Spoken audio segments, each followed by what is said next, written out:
St. Basil the Great defined financial stability much differently than most of us in today's economy. Listen to what he says. He says, fasting is the basis of market stability. Tell that to the merchants today, the banksters, right? We need to learn to abstain and exist on a simple diet. We need to eat to satisfy our physical needs and not our palate. We will learn to keep the church fast like we are doing now for Great Lent. This lecture was apparently given during the Great Lent. As Orthodox, we have a number of fasting periods. We just ourselves came out of a long one, 40 days before Pascha. If we would all fast during the church Lenten periods, that's 4 major Lenten periods in the church. For all of us, all of you who are newcomers, catechumens, or inquirers, the Orthodox Church has 4, not 2, 4 Lenten periods. It used to have 5, actually. But that was in certain parts of the world, not everywhere.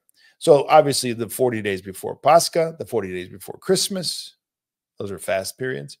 The 15 days before the Feast of the Most Holy Theotokos, her Domitian, on December 15th, the 15 days leading up, or 14 days leading up, are fast, actually strict fast, without oil during the week.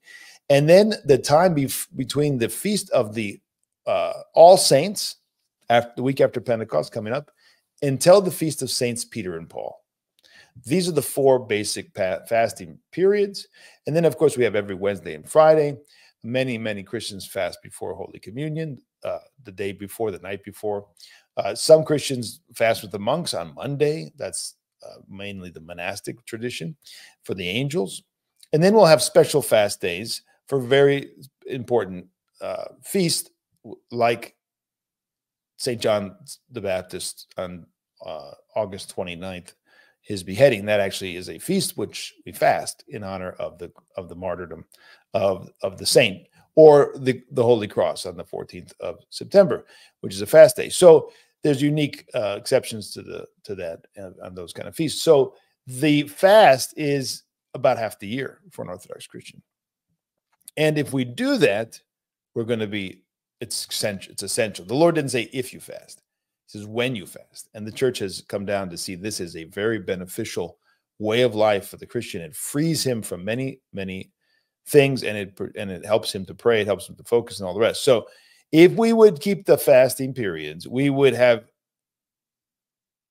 not have, it should probably be, any need to import. Would we have any need, rather, to import meat products?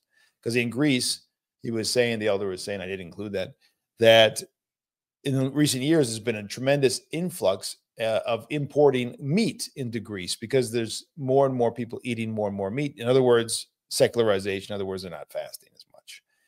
And that is a very true thing in Europe and in Greece. People eat meat continually. It's unbelievable how much meat they consume in Europe today. And they I mean, that would have been very rare even 50 years ago. In the village where I was a priest, they had access to what meat?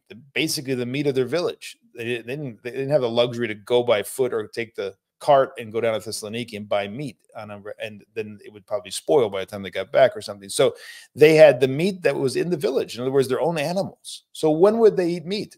2, 3, 4 times a year.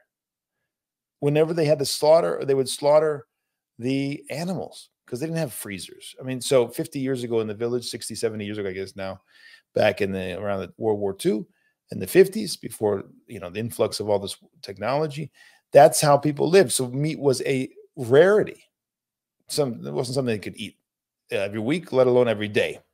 So this is a sign of a great secularization. And again, luxury that we all just take for granted today.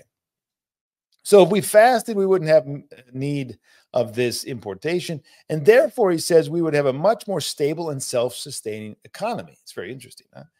Today, we don't even think about this, but now they're talking about fake meat and manufactured meat from, absurd things.